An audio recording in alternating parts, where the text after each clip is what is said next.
So today we have got mad news. So yesterday, obviously, I made a video about Kiyomi McMiller.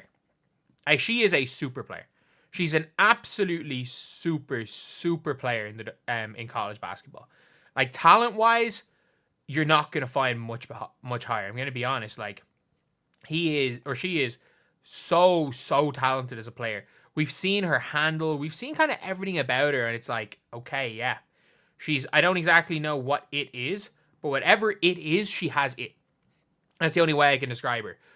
But we saw some mad things. So yesterday, she went and she was suspended for a game, apparently just due to a locker room bust-up. Again, don't know how true that is.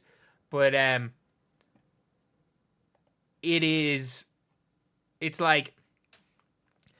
been widely reported. I'm not going to say it for a fact, but it's been widely reported. So I'm like, yeah, maybe it is a thing. But she then posted about it, basically blaming the coach for suspending her and then calling herself the product and apologizing to her fans that she won't be playing in the biggest game.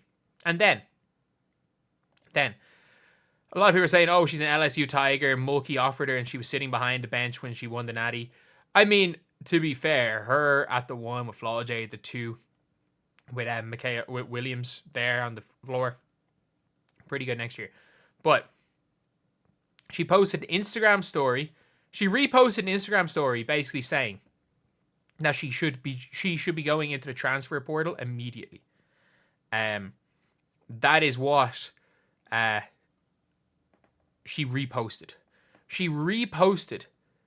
basically called it her coach and then reposted about transferring out, which is not a good thing to do. Like, look, as much as if you want to blame the coach for this situation, the coach might have been a little wrong. McMiller's been very wrong. An advisor to 5-star Rutgers freshman hints at a transfer after shocking suspension. An advisor said she was very disappointed at the decision to suspend her.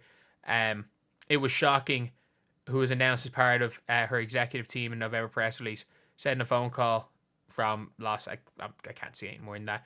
But I'll take the headline at face value, I guess. And then it's gotten to the stage now that her dad has had to come out and basically say, Kiyomi's goal is supposed to be at Rutgers and not ever transfer. That's still the goal, and the goal is to finish the job. At this moment, we're not looking to transfer. She's transferring. He made sure to say, at this moment, we're not looking at it. Yeah, she's not looking to transfer on the 6th of January. But you better believe in April she's going to be gone. She is going to be gone. McMiller already made waves in the national landscape, signed the first high school NIL deal with Jordan Brand in February 2023. Since arriving at Rutgers, she's garnered plenty of attention for her flashy playstyle highlight reel basket earlier this year that went viral. The best thing is that that went viral, and the commentators were like, good floater from McMiller. It is one of the craziest moves I've seen. Like, that is nearly as crazy as this pass from Olivia Miles. I do not understand why Olivia Miles is not the number 1 pick. I'll stand by that. I will go to my grave not understanding why. Because Paige Beckers was better when she was 18. She's 23. Olivia Miles is 21. But yeah, I stand by it. Like, she's Chelsea Gray reincarnated. Like, but yeah. This is a mad situation. And it's just, with McMiller, it just shows what you just don't do. Like, even if you're going to transfer, don't effectively, publicly, I know she took down the Instagram post, but don't essentially either publicly announce you're going to do it or publicly heavily hint you are going to transfer on the 6th of January. It is the 6th of January. It's not like it's in April. Like, you could come at the end of the year just being like, look, the situation did not work out. I'm transferring. And it is what it is. Like, look, at the end of the day, you're allowed to do that in college basketball.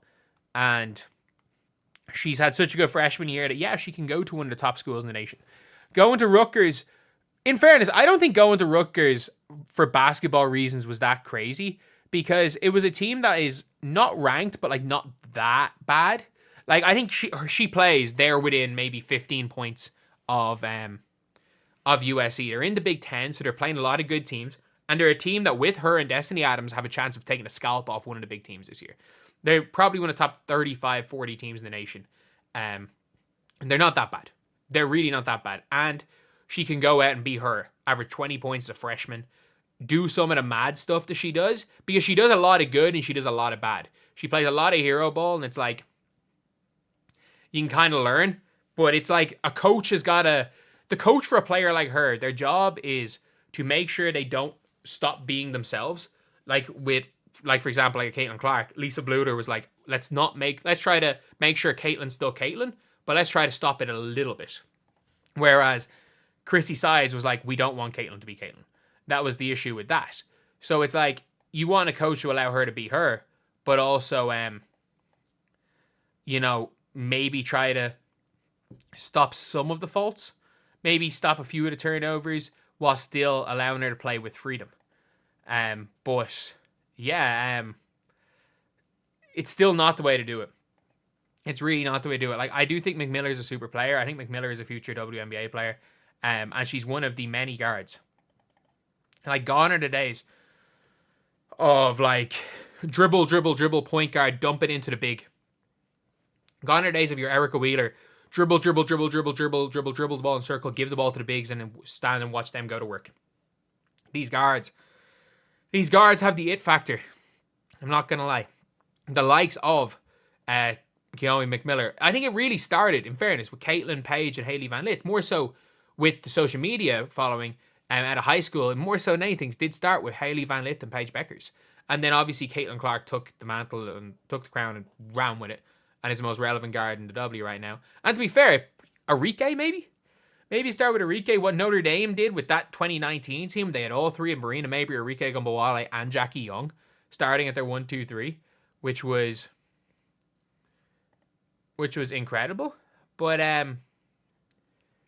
yeah, so that is the video. What do you guys think? I think that even if you wanted to say the coach was in the wrong, I still think because of how much money is involved in college basketball, I still think you can suspend a player, just not for that game.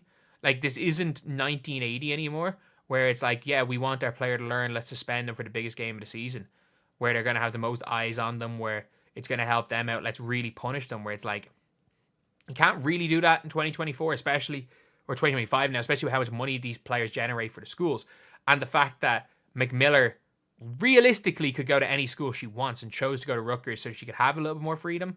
So I'm iffy on the coach's decision, but every single thing since that has been McMiller's been in the wrong. And in fairness, she's young, and I don't mind the fact that her dad stepped in and said, you know what, we're not looking to transfer. But the fact he made sure to say at this time, they're almost certainly going to be looking to transfer. Anyway, that's the video. Thank you guys for watching. Please like, comment, and subscribe.